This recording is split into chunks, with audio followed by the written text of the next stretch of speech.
Alors, donc, je suis le docteur Bernard Guez, j'ai 61 ans et demi. J'ai exercé donc en médecine générale libérale, d'abord à Marseille il y a à peu près 22 ans. J'ai exercé à Marseille, puis à Nice. Je suis à Nice depuis une quinzaine d'années. Donc j'ai une activité de médecine générale omnipraticien, axée, orientée sur la mésothérapie, mais je suis également homéopathe, gériatre et médecin esthéticien. Je suis également expert au niveau de la réparation juridique du dommage corporel. Mon expérience, elle est donc depuis à peu près 35 ans, au niveau de cette mésothérapie puis de l'hydrotomie qui a rapidement évolué vers l'hydrotomie percutanée avec 340 000 procédures d'hydrotomie, où j'ai commencé par des injections locales, je les ai diluées de plus en plus, et puis un jour il m'est arrivé dans les années 95 avec le docteur Jacques Stroh, qui est pharmacien biologiste, qui est aujourd'hui malheureusement décédé. Je lui ai parlé de mon projet d'inventer ce qu'on appelle une espèce de pieuvre, le mésokite perfuseur. Je me suis dit que on pouvait penser à faire, à la place de faire des perfusions d'une aiguille, qu'on connaît, qu'on fait en intraveineuse ou sous-cutanée, d'imaginer une espèce de queue de cheval qui permettrait à la place de mettre 12 aiguilles pour faire des perfusions, des mésoperfusions sous-cutanées, pour permettre aux produits de diffuser sur le plan loco-régional et d'avoir une action immédiatement ciblée de la superficie vers la profondeur, qui avancerait donc avec nos solutions salines isotoniques, et où il y a un message thérapeutique qui passerait. En effet, le message thérapeutique, l'eau constituant 70% de la constitution cellulaire, il est plus intéressant de faire passer les messages thérapeutiques par l'eau et localement, puisque les cellules baignent dans l'eau, plutôt que de les faire passer comme on le fait per os ou par voie intraveineuse. Le milieu circulant tel que le sang ne représente que 5% du poids du corps, alors que le milieu circulant, l'eau, tout simplement, en représente 70%. Donc il était beaucoup plus logique de travailler avec des grandes dilutions en faisant avancer nos principes thérapeutiques au bout de nos aiguilles avec de l'eau, pour que nos médicaments agissent à la première volée sans dégradation métabolique au niveau lésionnel, mais secondairement et accessoirement au niveau général, donc pour minimiser les effets secondaires. Donc en gros, tout est parti d'une mésothérapie très diluée, ce que le docteur Michel Pistor, qui est l'inventeur de la mésothérapie, avait encouragé en 1997, notamment dans son ouvrage Mésothérapie pratique. Il avait dit, et j'en avais été très heureux, que l'avenir de la mésothérapie, ça serait l'avenir de la mésothérapie très diluée, on pourrait faire des pieuvres comme on fait actuellement en superficie, voire un jour peut-être. C'était notre rêve, par voie percutanée, transcutanée, sous écho guidé, ce qui se fait à l'époque, ça n'existait pas, l'échographie, les scanners interventionnels, et pouvoir traiter des lésions plus profondes à 5, 10, 15 cm de profondeur, notamment pour les chimiothérapies anticancéreuses ou d'autres actions physiques et chimiques sur avoir une maîtrise des tissus, soit par l'équilibre ionique, la réhydratation, le lavage, soit par la destruction lorsque les cellules deviennent des cellules dangereuses, tueuses, comme dans le cancer.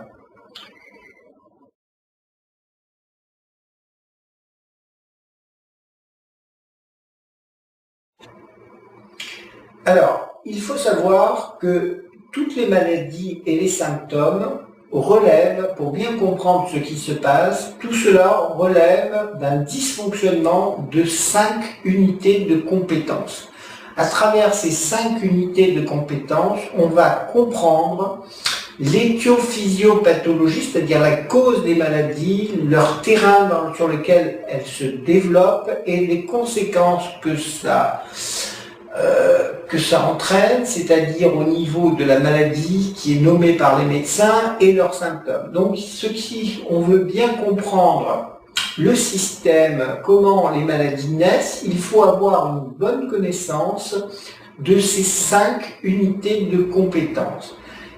La première est l'unité de compétences fondamentale, la seconde est l'unité de compétences circulatoires, la troisième est l'unité de compétences neurologiques, la quatrième est l'unité de compétences immunitaires, et la dernière, c'est l'unité de compétences énergétiques. Alors, on va commencer par l'unité de compétences fondamentales. Elle est constituée par ce qu'on appelle la matrice extracellulaire. C'est comme un hamac qui soutient les cellules dans leur ensemble, où les cellules puisent leur nutrition et rejettent leurs toxines, dans un bain qui s'appelle le liquide interstitiel. Ça s'appelle la substance fondamentale. La matrice extracellulaire est constituée de ce qu'on appelle le tissu conjonctif. C'est un véritable élastique de soutien cellulaire. Donc avec bien sûr ce qu'on appelle, qui est composé du collagène, qui est lui-même constitué de fibrilles, de microtubules. Alors l'action thérapeutique, elle va être à 2 niveaux, on l'a vu. La première, c'est l'hydratation de la matrice extracellulaire, donc on va apporter une solution saline physiologique pour rincer ce liquide interstitiel, le laver et hydrater cette matrice, avec une recharge oligominérale qui peut être intéressante, mais également on peut apporter du magnésium pour son effet énergétique et fondamental.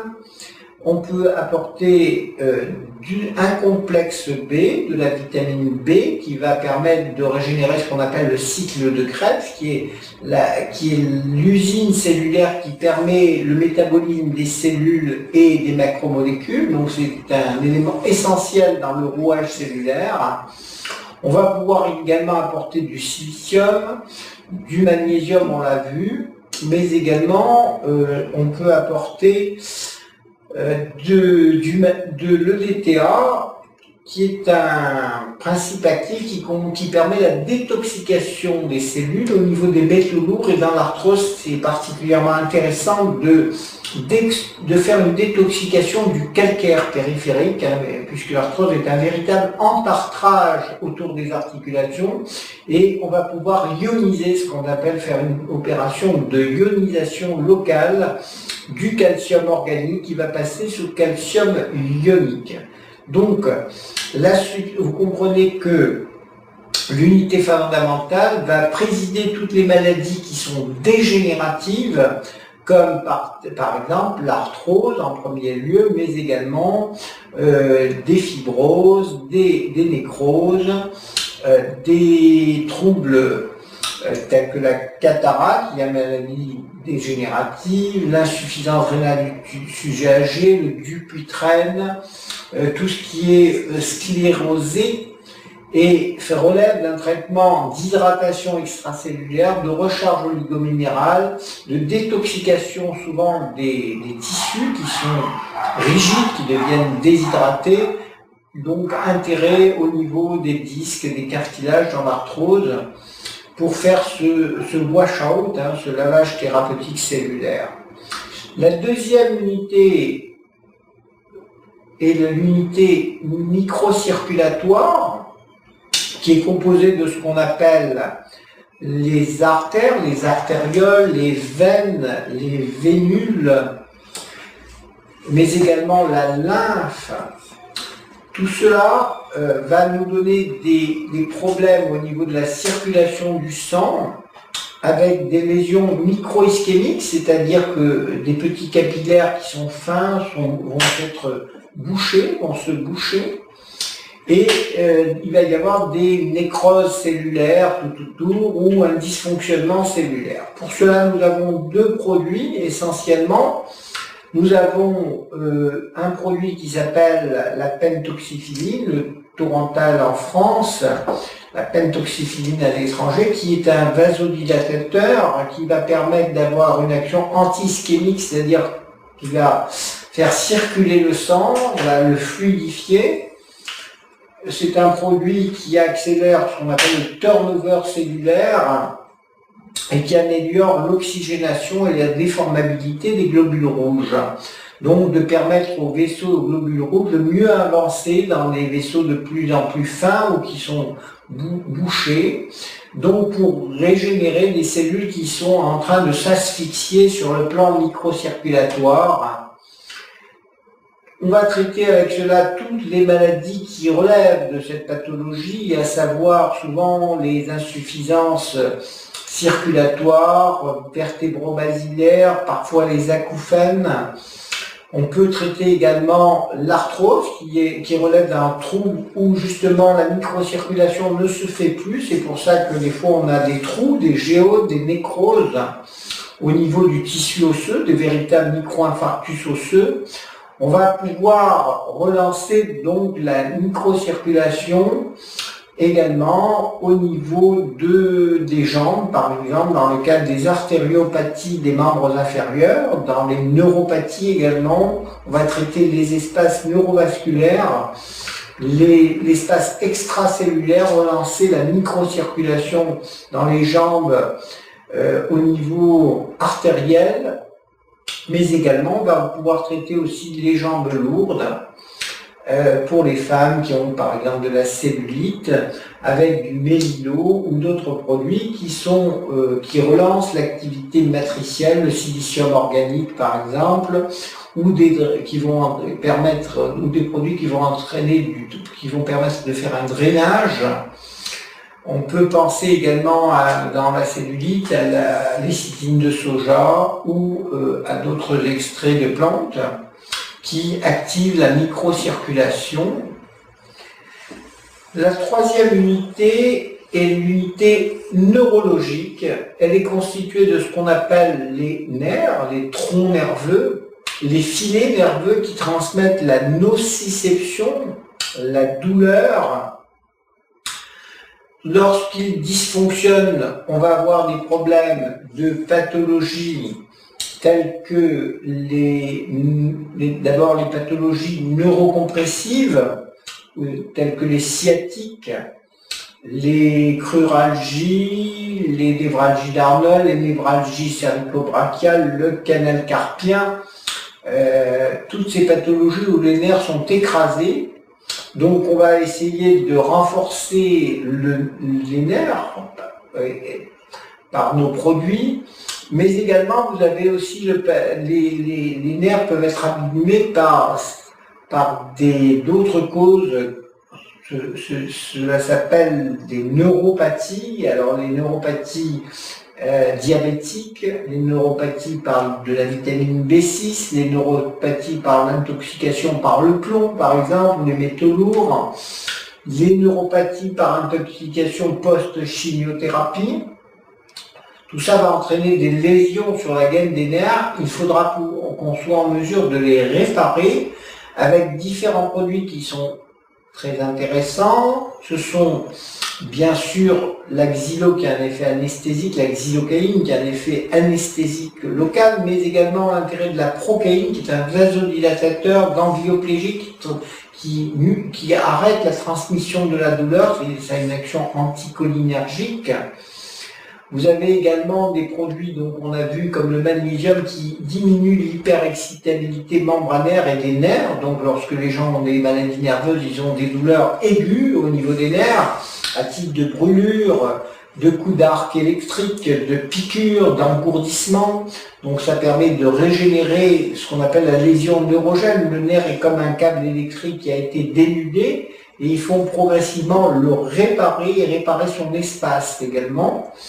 Nous avons des produits également qui sont intéressants, comme la calcitonine de saumon, qui a un effet neuromodulateur, vasodilatateur intéressant, et aussi qui a un effet antalgique périphérique, un effet morphimo-mimétique périphérique et central.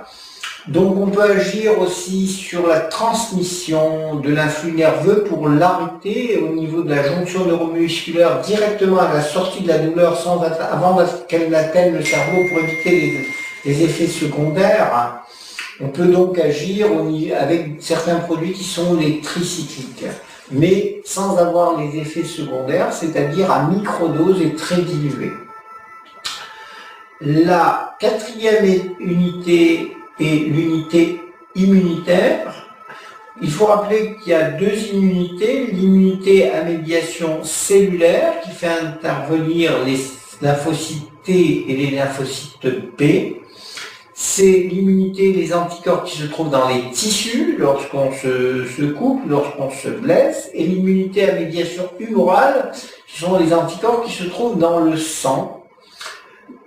Pour les pathologies qui découlent de la dysimmunité sont bien sûr, on l'a vu tout à l'heure, les pathologies qui finissent par ITE, toutes les maladies, donc rhinite, allergique, sinusite, rhinosinusite, trachéite, bronchite, asthme, colopathie, hépatite, rectocolite hémorragique, maladie de Crohn, polyarthrite rhumatoïde, spondylarthrite ankylosante, toutes ces maladies immuno-inflammatoires.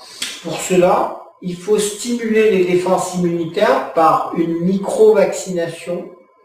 Cette micro-vaccination, elle peut être naturelle uniquement en faisant des micro-injections dans la peau. Le fait de faire des micro-ponctures va entraîner une stimulation des défenses immunitaires de la peau, et donc elle va activer le système immunitaire. C'est un premier système de défense qui est activé, puisque la peau a ce qu'on appelle un grand pouvoir immunogène, c'est-à-dire d'élaborer des anticorps. Et on peut renforcer cette micro-poncture par l'adjonction, comme on l'a vu, avec très dilué en très petite dose de vaccins, de micro-vaccins au niveau ORL et respiratoire. Les vaccins sont soit du Vaxigrippe en quelques gouttes, soit ce qu'on appelle de l'actine, le vaccin anti-hémophilus B. Le troisième vaccin est le pneumo 23 que connaissent les praticiens, ainsi que le Prévenard qu'on fait aux nourrissons.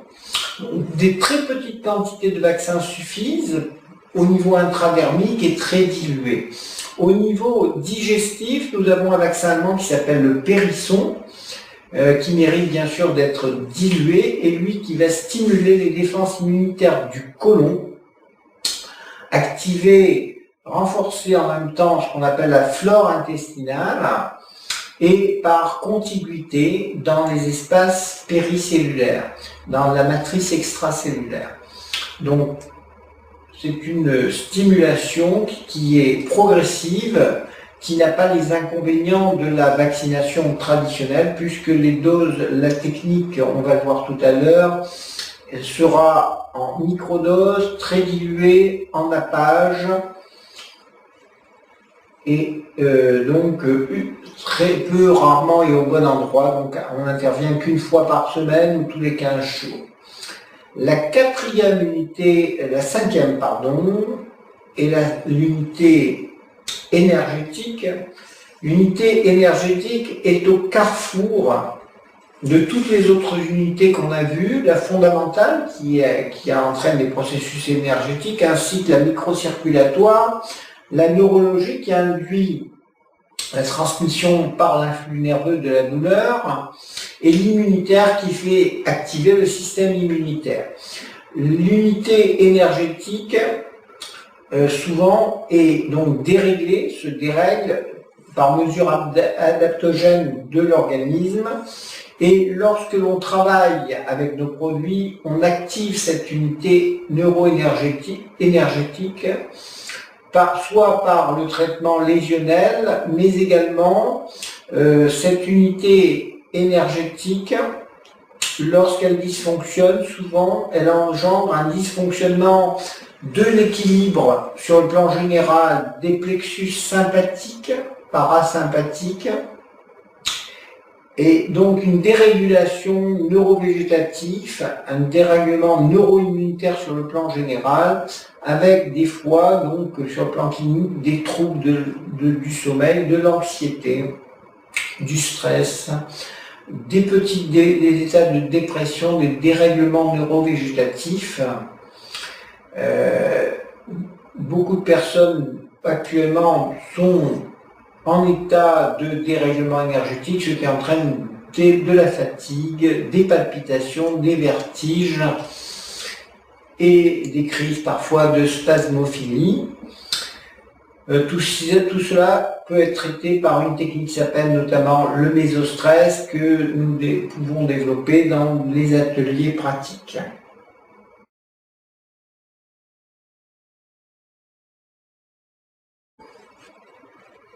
Alors, j'ai été amené à faire de l'hydrotomie par l'observation clinique, la réflexion et ma pratique.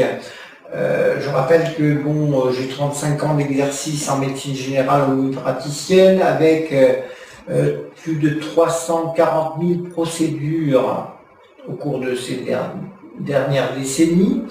Donc une grosse expérience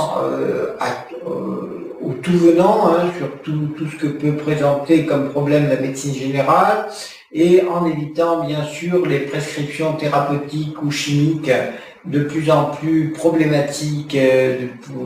L'utilisation des médicaments nous pose de plus en plus de problèmes et les gens, nos patients s'en rendent compte tous les jours. Donc on arrive à avoir des fois des consultations de 40 à 50 patients par jour sans aucune prescription médicamenteuse. Pour un médecin, c'est extrêmement intéressant, avec des résultats probants, là où la médecine conventionnelle souvent est en échec.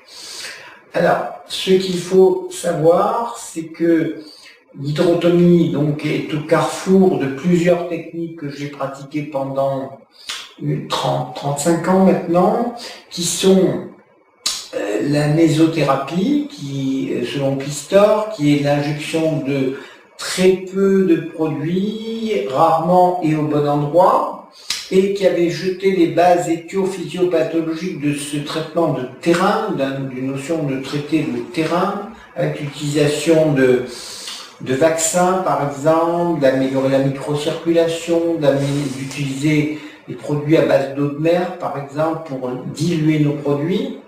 Donc extrêmement intéressant dans notre pratique. Le deuxième carrefour, c'est une réflexion avec les travaux d'Henri Picard sur l'oligothérapie fonctionnelle dans le traitement de l'arthrose, donc, et la diathèse de Ménétrier qui permet l'intérêt de l'action enzymatique, de l'action oligominérale comme un facteur aussi de recharge biocatalytique pour les réactions biochimiques au sein de la cellule.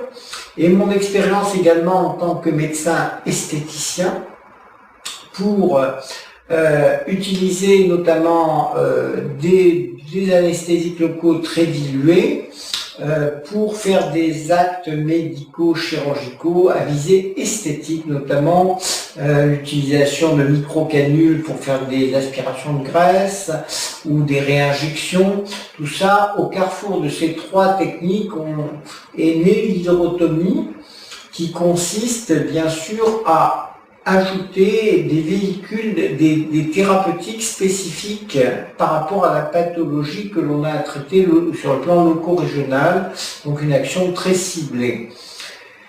L'avenir de l'hydrotomie, c'est tous les jours, tous les patients, lorsque l'on voit un patient, et des fois, on ne connaît pas très bien la maladie sur laquelle on va travailler, mais lorsqu'on la rapproche des unités de compétences fondamentales dont on a parlé tout à l'heure, on essaye, même si on ne connaît pas la maladie, on ne sait pas la traiter, on essaye de la mettre dans le casier des unités de compétences et à ce moment-là, va être découvert automatiquement le traitement qui s'y rattache. Donc c'est extrêmement important parce qu'on raisonne sur un terrain, sur une cause, Et donc, quel que soit le nom d'une maladie, lorsque on va en connaître ses manifestations et ses symptômes, on va essayer de lui attribuer l'unité de compétence qui est en état de dysfonctionnement pour la traiter avec nos armes, avec notre arsenal thérapeutique. Donc ça, c'est extrêmement intéressant parce que la médecine conventionnelle actuellement ne traite pas de cette façon et n'a pas cette vision des choses, c'est dommage. Alors, notre but, bien sûr, c'est d'avoir créé, il y a maintenant une vingtaine d'années, l'Association internationale d'hydrotomie percutanée, qui a permis de fédérer un petit peu cette situation pratique avec de plus en plus de praticiens dans le monde entier, des praticiens de santé, médecins, infirmiers, professionnels de santé, qui développent cette technique avec nous, qui nous enrichissent tous les jours de leur expérience, ce qui permet d'avoir des nouvelles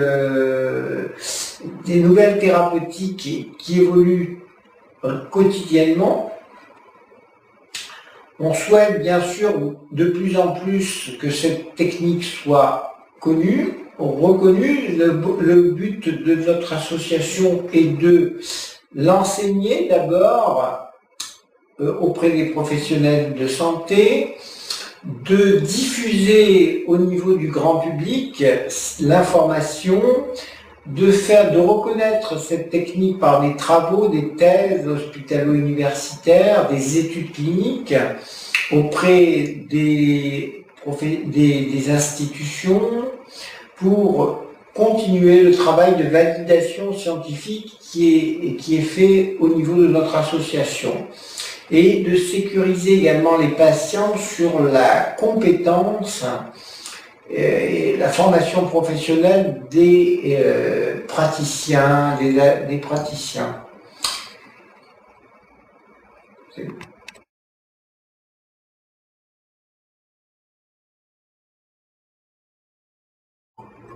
Alors, les indications principales, les plus connues, sont les indications ostéo-articulaires, notamment pour les problèmes de lombalgie, tout ce qui est lombalgie d'origine arthrosique, mais également les problèmes d'origine discale, les hernies discales qui entraînent des sciatiques, des névralgies, du crural par exemple, tout ce qui est neurocompressif au niveau de la colonne vertébrale. L'hydrotomie va entraîner une notion de plasticité avec l'introduction d'eau dans les tissus. On va améliorer la plasticité en rechargeant ce qu'on appelle la matrice extracellulaire, le réservoir d'eau de la cellule, le hamac cellulaire. Entre guillemets, lorsque l'on a une pathologie, il y a deux conditions. C'est de changer l'eau de l'aquarium cellulaire qui est sale, entre guillemets, et de refaire ce qu'on appelle le hamac cellulaire qui est la matrice extracellulaire. Deux éléments fondamentaux qui vont non seulement faire ces rinçages de cellules sur le plan structurel et fondamental, mais aussi être des vecteurs. L'eau, les solutions salines physiologiques vont être donc un vecteur pour alimenter, pour faire passer nos médicaments au bon endroit, de la superficie vers la profondeur. Nous avons donc d'excellents résultats également pour les cervicalgies, mais également au niveau cervical, tout ce qui part des cervicales qui sont souvent des migraines, au niveau du segment cervical supérieur. On peut traiter également les acouphènes, les baisses de l'audition, les troubles de l'équilibre, les névralgies d'Arnold, les névralgies faciales, les névralgies cervico-brachiales, tous les cas où le rachis est comprimé.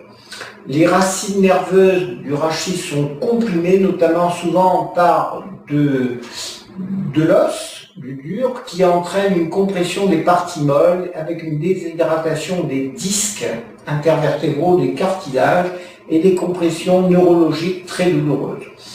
On peut traiter également, bien évidemment dans le contexte arthrosique, tout ce qui est fracture, tassement vertébraux, la gonarthrose, c'est-à-dire l'arthrose des genoux, mais également l'arthrose des doigts, les mains déformées, la rhizarthrose, On peut rapprocher aussi le canal carpien, la maladie de Dupuytren. Également, on peut traiter donc les arthroses de la cheville, des pieds, les déformations des pieds, telles que l'oignon, entre guillemets, c'est ça, qui s'appelle l'allus valgus. On peut traiter les lésions métatarso-phalangiennes, c'est-à-dire les douleurs au niveau des pieds d'origine arthrosique ou la maladie de Morton. Hydrotomie a encore d'autres indications comme véhicule d'apport thérapeutique qui sont on va en parler tout à l'heure, de la technique de mésovaccination qui va permettre de travailler sur l'immunité, sur les problèmes de dysimmunité et toutes les maladies qui finissent par ITE comme les laryngites, les otites, les trachéites, les bronchites, les colites, les cystites relèvent de ce traitement de stimulation immunologique par des micro-vaccins. Donc on va voir la technique, donc à toutes les indications qui concernent, on l'a dit, les rhinosinusites, les amygdalites, les angines à répétition, mais également les trachéites, les bronchites, l'asthme. Au niveau du côlon, nous avons toutes les pathologies telles que les colopathies fonctionnelles, mais également la maladie de Crohn, la rectocolite hémorragique, les maladies auto-immunes telles que la polyarthrite rhumatoïde, mais également les séquelles d'hépatite également trouvent leur indication, les cystites, notamment à répétition, chez les femmes jeunes, tout ça relève d'un problème immunitaire, d'une insuffisance d'anticorps au niveau des muqueuses qu'il va falloir stimuler par une technique dont on va parler tout à l'heure, qui est la mésovaccination intradermique.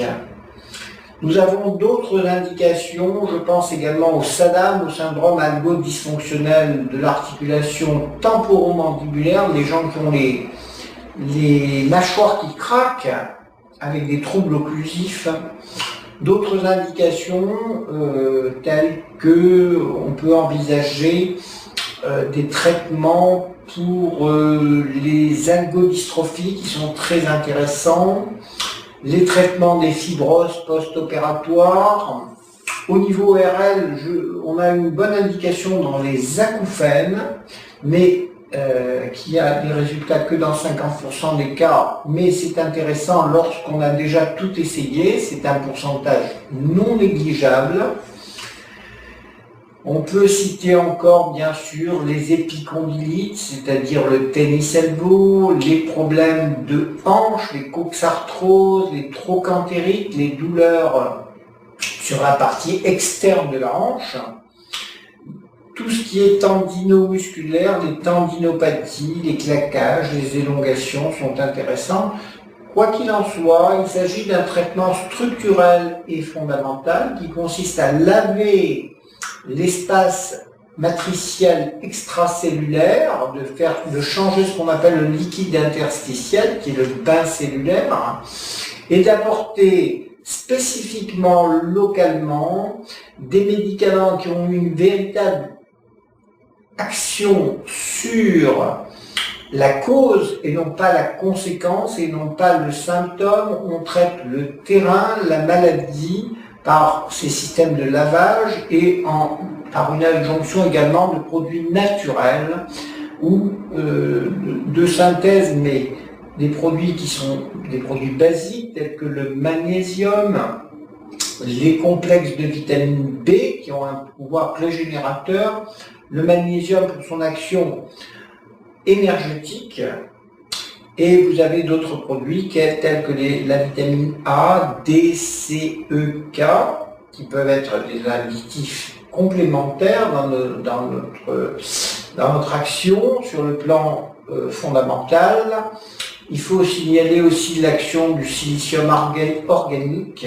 On peut donc aussi travailler sur la microcirculation qui joue à côté de l'eau dans les milieux circulants un rôle très important au niveau du washout, mais cette fois-ci microcirculatoire, c'est-à-dire une action capillaire, artério-veineuse sur la lymphe qui complète l'action de l'eau qui agit sur les structures cellulaires et l'action d'autres produits qui agissent sur ce qu'on appelle la microcirculation en améliorant donc toujours ce washout et notamment l'oxygénation cellulaire qui est importante, qui est une des composantes souvent au niveau pathologique.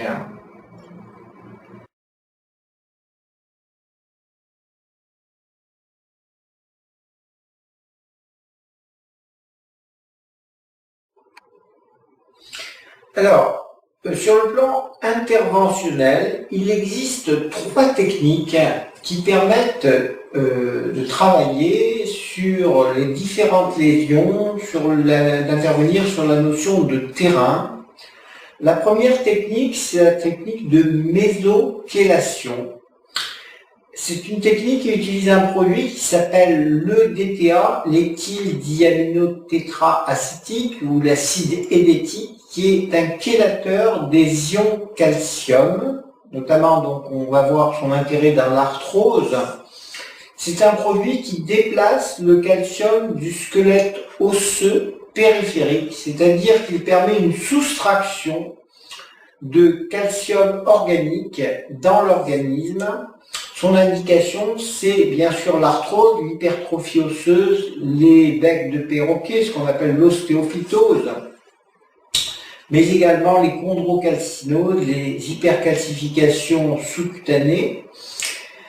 C'est un produit, donc le DTA, qui va nous permettre de déplacer le calcium du squelette osseux périphérique sous forme d'une ionisation. On va passer de la forme organique, le calcium est une pierre, et on va le solubiliser sous forme de Ca++, ce qui va permettre souvent de libérer les articulations qui sont verrouillées. Notamment dans l'arthrose, vous avez une ankylose, une impotence fonctionnelle parce que les gens ont l'articulation qui manque de souplesse par l'os, qui a envahi des espaces interdits qui sont le cartilage ou le disque. Donc il faut être en mesure de libérer, de rétablir une plasticité locorégionale sur une articulation. Il faut savoir que la technique de mésochelation obéit à 3 conditions pour être opérée en toute sécurité sans aucun risque. La première chose, il faut faire une anesthésie locale, locorégionale préalable, avec simplement un peu de xylocaïne et une solution saline physiologique sur le point marqué ou les points marqués. La deuxième condition, c'est l'utilisation de très faibles quantités de chélateurs pour être non métabolisé, donc sans aucun effet secondaire, avoir une action strictement locorégionale. C'est pour cela que dans la technique 20 seringues, on utilise maximum 0,5 ml de DTA préalablement dilué. Et la troisième condition, c'est de diluer énormément nos produits dans le cadre de l'hydrotomie. Donc les produits sont dilués dans 12, 24 fois leur volume, 100 fois leur volume. Dans les mésoperfusions, on peut utiliser 4 à 5 ml de DTA. Tout ceci sont les règles importantes d'utilisation de cette technique pour effectuer une mésochelation en toute sécurité sur le plan locorégional ciblé directement sur une lésion, et on voit l'intérêt de l'arthrose, dans l'arthrose, de l'utilisation de ce produit comme chélateur des métaux lourds, mais également surtout du calcium.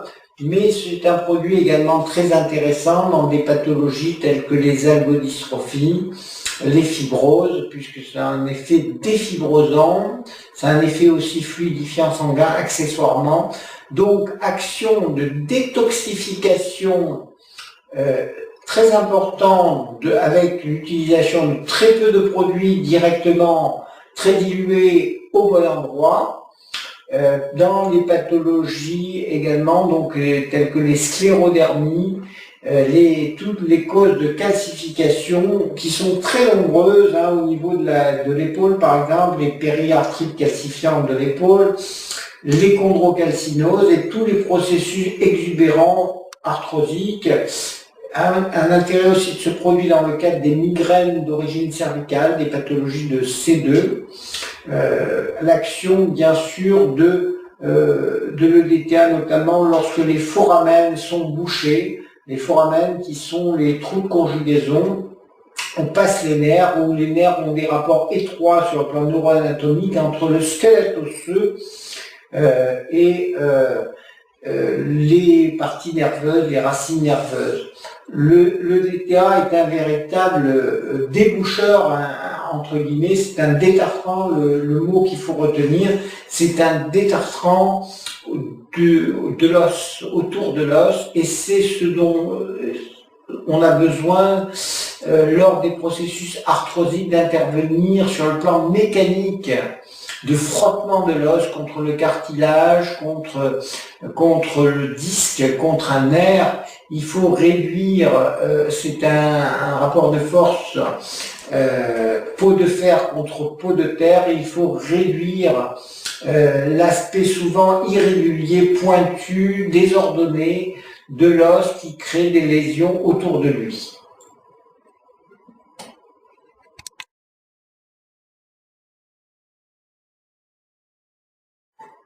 Alors, la deuxième technique est la mésoperfusion qui permet de décupler le phénomène de mésochelation loco-régionale.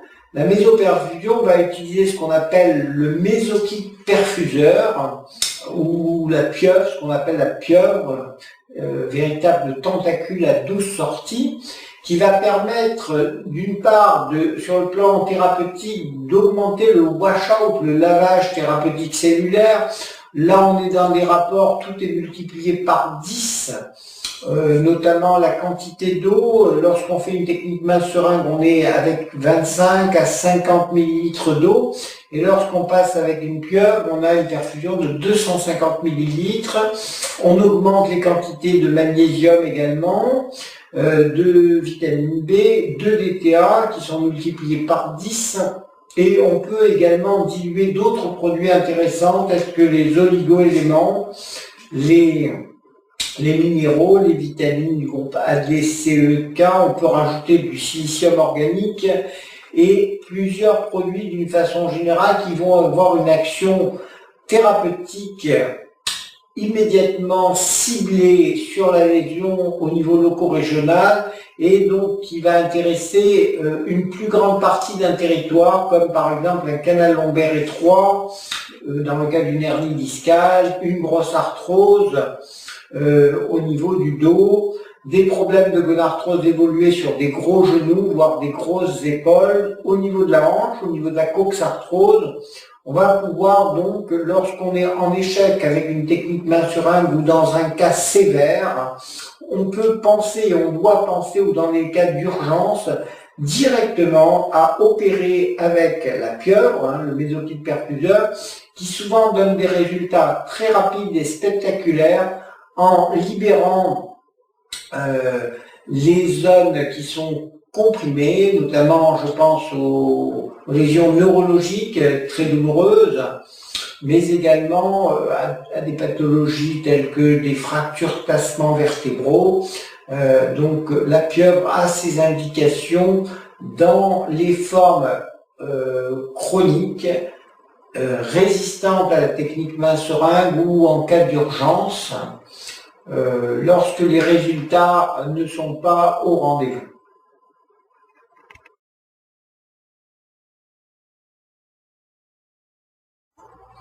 Alors, il existe donc une troisième technique de procédure interventionnelle qui est la mésovaccination intradermique.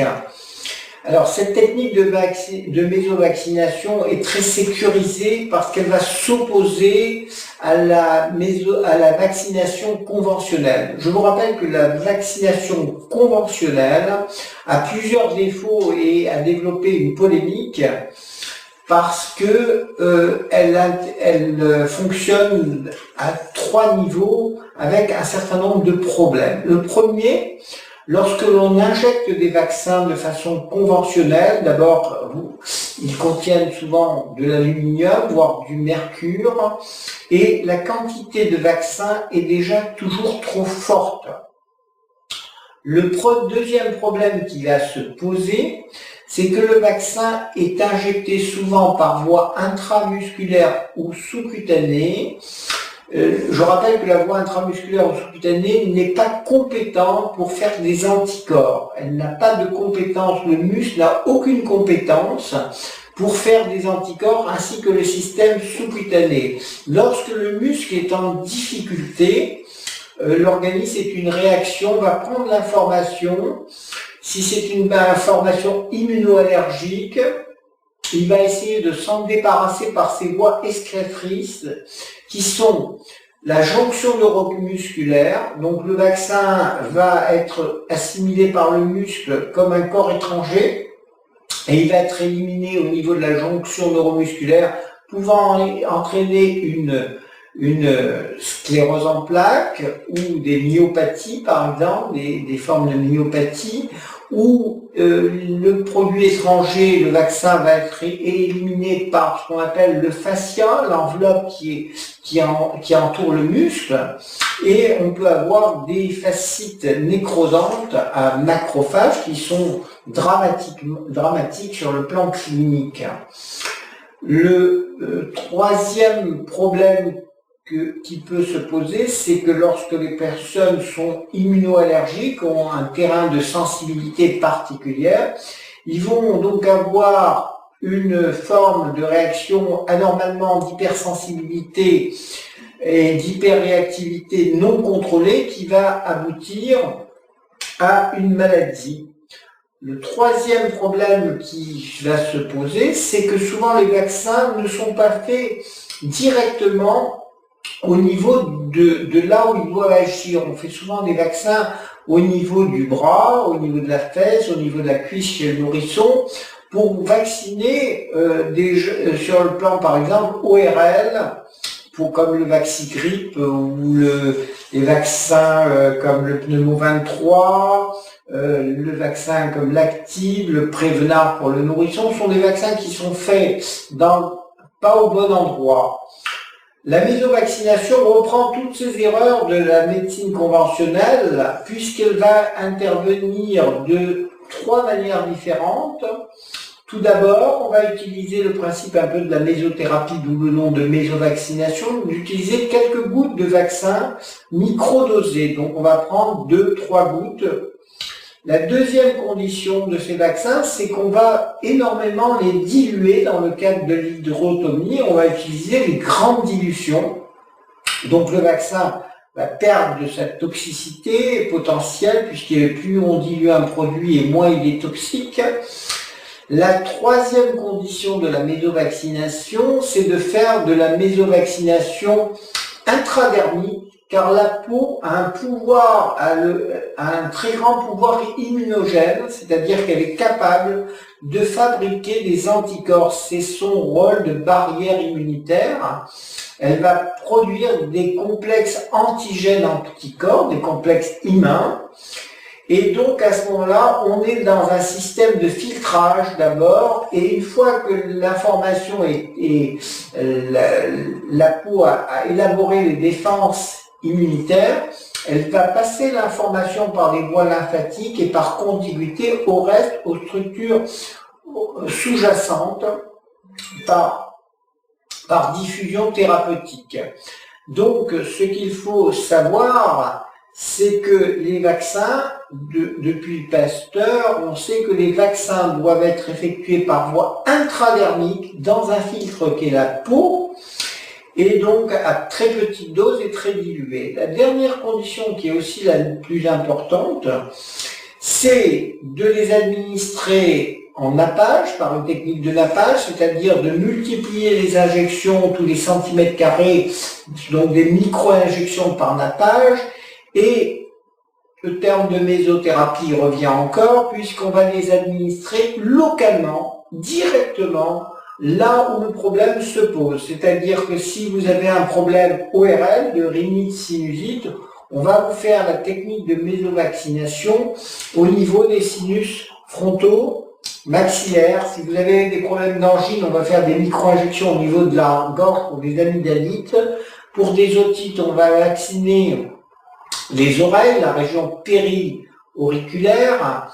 On va vacciner au niveau de pour de l'asthme, de la bronchite, on va faire de la vaccination thoracique, au niveau de la trachée, au niveau des plages pulmonaires. Pour des problèmes infectieux, inflammatoires et infectieux chroniques, tels que les colopathies, les maladies de Crohn, les rectocolites hémorragiques, les périarthrites, on va plutôt faire des vaccinations au niveau abdominal, avec des vaccins qui correspondent à la pathologie, aux souches pathogènes abdominales, comme pour l'ORL d'ailleurs. On va donc faire stimuler ce qu'on appelle l'immunité à médiation cellulaire locale, loco-régionale. On comprend mal dans la médecine conventionnelle qu'on puisse mettre un vaccin au niveau du bras et qu'il puisse agir au niveau du nez ou des sinus. On est bien loin du site d'action.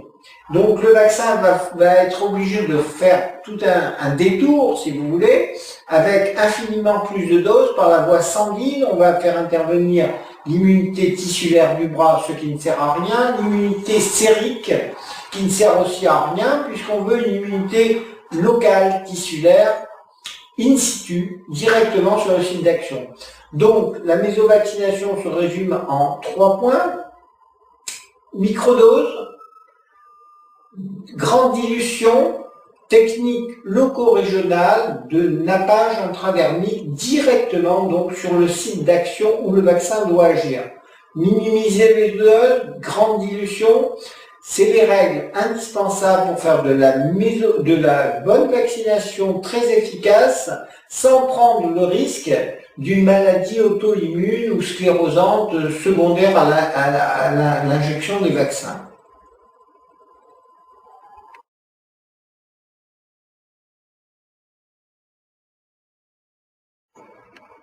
Alors, il faut savoir que la pathologie la plus rencontrée actuellement est ce qu'on appelle l'arthrose, qui est un véritable fléau de santé publique. Il y a des milliers de gens qui souffrent d'arthrose.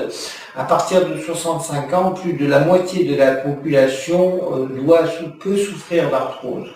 Alors, l'arthrose, il faut savoir, d'abord, il faut partir de la définition de l'Organisation mondiale de la santé, l'OMS.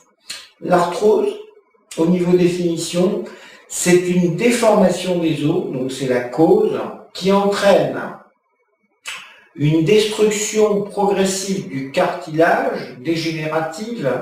Processus dégénératif, ça c'est la conséquence, avec des douleurs et une impotence fonctionnelle. Donc c'est les modalités cliniques, la réalité clinique. Donc dans cette définition de l'OMS, vous avez la cause, la déformation des os, la conséquence, c'est l'altération du cartilage qui arrive irréversible à sa destruction, et les éléments cliniques qui sont les déformations, les douleurs et l'impotence fonctionnelle. Donc beaucoup de médecins, malheureusement, actuellement, ne pensent à soigner que la conséquence qui est la destruction du cartilage. Donc on va la soigner par de l'acide hyaluronique, des infiltrations de corticoïdes, on va calmer la douleur par des antalgiques, des anti-inflammatoires, mais on va ignorer la cause. La cause, c'est tout simplement, lorsqu'on voit une arthrose, on a une hypertrophie osseuse, en fait. Il s'agit d'une véritable hypertrophie osseuse qui entraîne des déformations. Sur le plan radiologique, on a ce qu'on appelle une ostéocondensation périphérique marginale, exubérante. Lorsqu'on regarde des radios de gens qui ont de l'arthrose, on voit ce qu'on appelle des becs d'ostéophytose, de l'ostéophytose, des becs de perroquet. Ça veut dire que tout simplement l'arthrose, c'est un trouble de la distribution du calcium. Si on regarde bien des radios de gens qui ont de l'arthrose, vous avez d'une part, au sein de l'os, au niveau trabéculaire, vous avez souvent une ostéoporose, une raréfaction de la trame osseuse. Donc, par justement souvent micro-ischémie. Il y a un dépeuplement des cellules osseuses. Il y a donc une activité ostéoclastique très importante par rapport à l'activité ostéoblastique. Et les cellules, tout se passe comme si les cellules, pour survivre, allaient se déplacer de l'os, du centre de l'os vers la périphérie où la circulation arrive mieux. Et elles vont se condenser, se capitonner, l'os va se pousser en dehors et non pas en dedans. Donc il va y avoir ce phénomène d'hypertrophie et de déformation osseuse qui va aboutir à un écrasement, un véritable écrasement du cartilage qui va se déshydrater ou du disque et qui vont se déshydrater, qui vont perdre leur fonction articulaire, de plasticité articulaire. Donc il va y avoir une hyperpression souvent intradiscale ou intracartilagineuse, mais également donc des augmentations de pression intra- et périarticulaire qui peuvent être coincées par cette arthrose du fait de la compression. C'est en quelque sorte le pot de fer contre le pot de terre. Donc il faut être en mesure à la fois de réduire, on va le voir par la technique de mésocalation, les déformations osseuses par la l'ionisation du calcium, donc c'est pour diminuer les prétentions de l'os qui est exubérant. Il va falloir relancer l'activité, l'hydratation du cartilage qui est écrasé avec souvent des disques qui ont des micro-déchirures, des micro-fissures. Cela s'appelle donc souvent une ostéochondrite. Il y a des fragments osseux des fois qui sont séquestrés de calcaire, qui sont sécrétés au niveau qui sont séquestrés au niveau du cartilage, c'est ce qu'on appelle les chondrocalcinoses. Je vous rappelle que les témoins de l'ischémie de l'os, c'est souvent des géodes, des trous dans les os, voire de l'ostéonécrose aseptique, donc on a de véritables micro-infarctus osseux au niveau de l'os qui entraîne soit des géodes ou de l'ostéonécrose aseptique de la tête fémorale ou du genou, dans de rares cas. Donc c'est un phénomène vraiment dégénératif, microcirculatoire déficitaire, et la microcirculation est déficitaire, mais également donc cruellement un besoin d'eau également au niveau des articulations qui assurent leur flexibilité, leur plasticité au niveau donc neuro-articulaire. Donc l'arthrose, c'est un problème hydromécanique, un manque d'eau, un écrasement, une hyperpression à l'intérieur de l'articulation ou même à l'extérieur parfois sur les nerfs. Et il faut être en mesure au niveau thérapeutique d'agir non pas sur la conséquence mais agir sur la cause. Voilà, en relançant l'activité métabolique cellulaire et sur le plan percutané, puisque la voie royale pour atteindre un cartilage, on sait que le cartilage n'est pas vascularisé, qu'il est nourri par imbibition, et donc la meilleure voie d'abord est la voie percutanée, puisque le cartilage comme les disques sont de véritables éponges. Ce sont des amortisseurs, ce sont des structures viscoélastiques, plus ou moins fibrocartilagineuses, c'est le cas des ménisques également. Donc il faut réhydrater, faire une recharge oligominérale, relancer le métabolisme comme on le fait, on verra avec nos protocoles, avec de la vitamine B, du magnésium, mais surtout également, d'abord, avoir une action détoxifiante sur le calcaire qui est comme du tartre, qui se dépose n'importe comment autour des articulations, comme cela se ferait sur une cafetière, une machine à laver, sur des tuyaux. Il faut détartrer vos os, il faut détartrer l'os avec justement un produit dont on va reparler dans la technique de mésocalation qui s'appelle le DTA, qui était de l'acide édétique, de l'acide tétraacétique, qui a une vocation particulière dans ce domaine.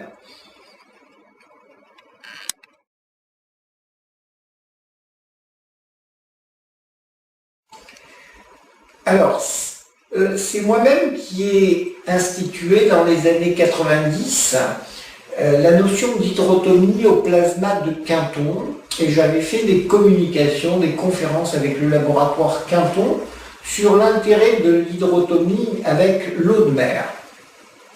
Le problème, c'est qu'à partir des années 2000, la législation européenne s'est durcie. Le plasma de Quinton n'a plus d'AMM pour être injecté. Il s'agit d'un complément nutritionnel qui est stérilisé par microfiltration à froid sur des filtres de cellulose de 0,22 microns de diamètre. Et donc, c'est un produit qui ne peut pas être injecté officiellement, il n'a pas d'autorisation de mise sur le marché. Le problème de l'eau de mer, pour avoir l'AMM, va se poser à 3 niveaux. Le premier, c'est qu'on demande pour le stériliser d'être chauffé. Or, l'eau de mer,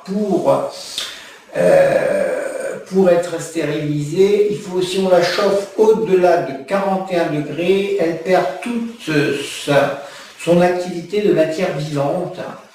Le deuxième problème, c'est il faut que l'eau de mer, pour qu'elle soit reconnue, injectable, il faut que sa composition physico-chimique soit toujours la même, en sodium, potassium, cobalt, césium, magnésium et j'en passe. Suivant l'endroit où elle est prélevée, ce n'est jamais la même. Suivant la profondeur, les courants, ça ne sera jamais la même. Donc on a une composition physico-chimique forcément différente. La stérilisation, d'autre part, au rayon gamma est contre-indiquée dans la mesure où elle dénature fortement le côté naturel de l'eau de mer. Et le troisième problème qui se pose, c'est que l'eau de mer contient des endotoxines. Qu'est-ce que sont les endotoxines? Ce sont des micro-organismes, des bactéries, des fragments de bactéries, des micro-organismes vivants qui sont en voie de décomposition, de dégradation dans l'eau de mer. Et lorsqu'on injecte ces endotoxines en grande quantité, notamment si on fait des perfusions de Quinton avec 250 ml, on peut avoir des problèmes d'hyperthermie, de fièvre, des chocs, de véritables chocs, avec des myalgies, des malaises, des altérations de l'état général, des infections, un état d'infection qui peut être plus ou moins grave et les patients peuvent être même hospitalisés pour des infections. Tout simplement parce qu'on a très largement dépassé le seuil d'endotoxines toléré au niveau des normes européennes. Je vous rappelle que le dosage maximum est de 5 unités internationales par millilitre et par kilo d'endotoxines. Et si l'on injecte plus de 50 à 60 millilitres de plasma de Quinton isotonique au cours d'une séance, on va être au-dessus, on va décharger en masse des endotoxines qui peuvent donc faire un choc infectieux, un choc thermique et un malaise où la responsabilité du praticien est engagée directement. Donc nous avons cessé depuis de nombreuses années, depuis la fin du siècle dernier, d'injecter en grande quantité le plasma de Quinton pour des raisons médico-légales.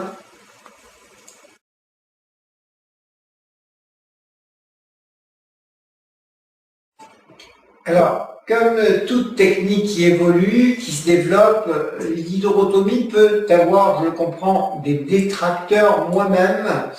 Avant de croire en l'hydrotomie, j'ai mis entre 10 et 15 ans avant de la diffuser, de l'enseigner, parce que le premier sceptique, c'était d'abord moi-même. Donc il faut savoir que l'hydrotomie, bon, on peut dire que l'eau, ça sert à rien, c'est quelque chose qui fait pas grand-chose. Souvent, les gens qui émettent ce type d'opinion n'ont aucune expérience de l'hydrotomie. C'est ce qui crée le plus de tort souvent à la science, c'est que les gens parlent de ce qu'ils ne connaissent pas, dont ils n'ont aucune expérience pratique, et qui émettent des jugements à l'emporte-pièce. C'est une attitude complètement négative en médecine. Les gens qui connaissent l'hydrotomie sont des gens d'abord qui ont fait une formation, qui ont fait des stages, qui la pratiquent. Et à ce moment-là, vous savez, l'hydrotomie, c'est une technique, je dirais, qui se développe entre 4 yeux, qui sont les yeux du patient. Le patient sait très bien s'il a mal et s'il va mieux, et entre les 2 yeux du médecin, qui sont des gens qui sont totalement indépendants dans leur jugement et sont tout à fait objectifs. Le problème actuellement de la science, c'est que on fait des études randomisées en double aveugle qui seules se font prévaloir auprès des institutions. On peut en faire nous aussi, mais les études, on peut aussi leur faire dire ce qu'on veut, quand on veut. Elles peuvent être, on a des études souvent qui disent quelque chose et immédiatement une autre étude qui dit exactement le contraire. Donc les études, ce sont les investigateurs avec des courbes, des schémas, c'est pas très pratique. Je reste fidèle à un esprit qui est ancien, c'est la relation singulière entre le médecin et son patient, qui avance dans une collaboration réciproque, sans aucun préjugé, je crois en toute honnêteté, et l'hydrotomie est née de la pratique et de l'expérience. Nous ferons des études sûrement, elles vaudront ce qu'elles vaut, mais ce qui comptera toujours, c'est la relation médecin-patient avec ses résultats. On essaye de nous faire perdre actuellement, il existe un problème, c'est qu'avec notamment des études, l'informatique, les consensus, on perd un petit peu, on veut faire entrer tout le monde dans des cases, et celui qui sort de ce cadre est parfois même jusqu'à sanctionner malheureusement. Et je crois que l'avenir, c'est toujours le patient, son dire et les réalités cliniques. En tous les cas, c'est ce que j'ai développé au cours de ces 35 dernières années.